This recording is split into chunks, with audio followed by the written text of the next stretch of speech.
د اسلام یو اهم رکن دی او محدثین حضرات فرمایي چې حج یو عاشقانه عبادت دی. یو انسان چې په چا باندې عاشق شي نو بیا د هغه په عشق کې د ستړیوالي د مال لګولو د سفر کولو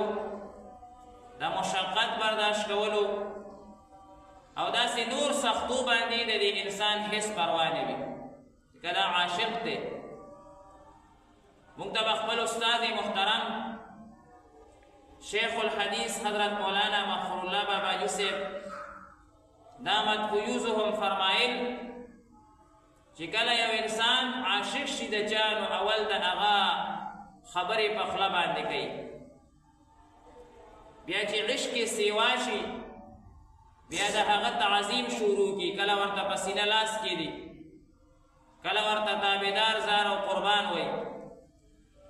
او بیا چې عشق یې نور هم سیوا شي بیا په هغه باندې مال خرج کوي، او بیا چې عشق نور هم سیوا شي بیا د هغه په عشق کې لوږې او تندې برداشت کوي،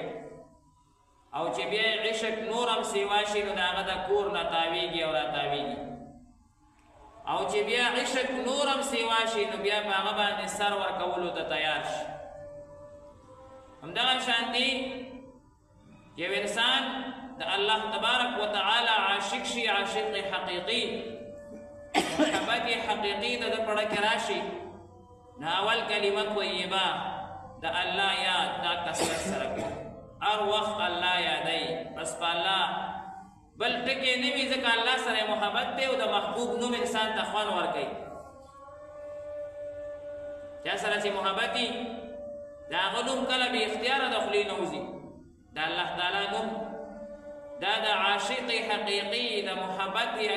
حقیقي والا کس بې اختیاره د هغه د خولې نه د الله نوم د الله ذکر هغه جاري وي، هر وخت الله یادوي، لا اله الا الله کله وی، کله سبحان الله وی، کله الحمدلله وی، کله الله اکبر وی،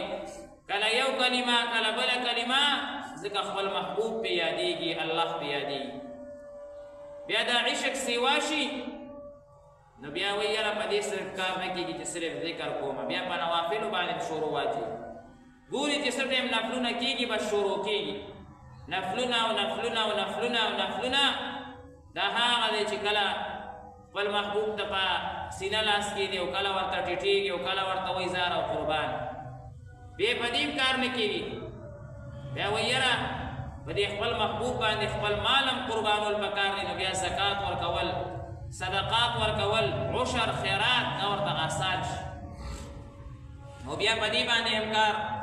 نه کېږي، بیا وایي یاره د دې محبوب په عشق کې لوږې او تندې برداشت کول دي، نو بیا روژې نیول فرضي او نفلي او ټولې روژې بیا درته آسان شي، او بیا په دې باندې صبر نه کوي، بیا وایي یاره د سره د ده کور ته ورتل پکار دي، نو بس بیا چې کوم دی نو د هغه د کور نه تاویږي، حرم شریف یې پړه باندې راولي، او کوشش کوي چې کله به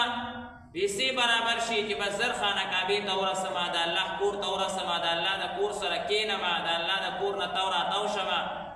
صفا او مروه ته منډې ووهمه، بس دا سوچ وي. او بیا چې دا عشق نور هم سیوا شي وایي چې یاره د الله د دې څوک دشمن دی، د ما د محبوب څوک دشمن دی چې هغه باندې خپل سر هم قربان کما، نو بیا جهاد فی سبیل الله هم شروع شي، هر کار ورته آسان شي. نو عشق دومره عظیم شی دی چې دی کم ځای نه کم ځای ته ورسولو، نو ما عرض کولو چې حج دا عاشقانه عبادت دی. حج متعلق الله تعالی فرمایي ولله علی الناس حج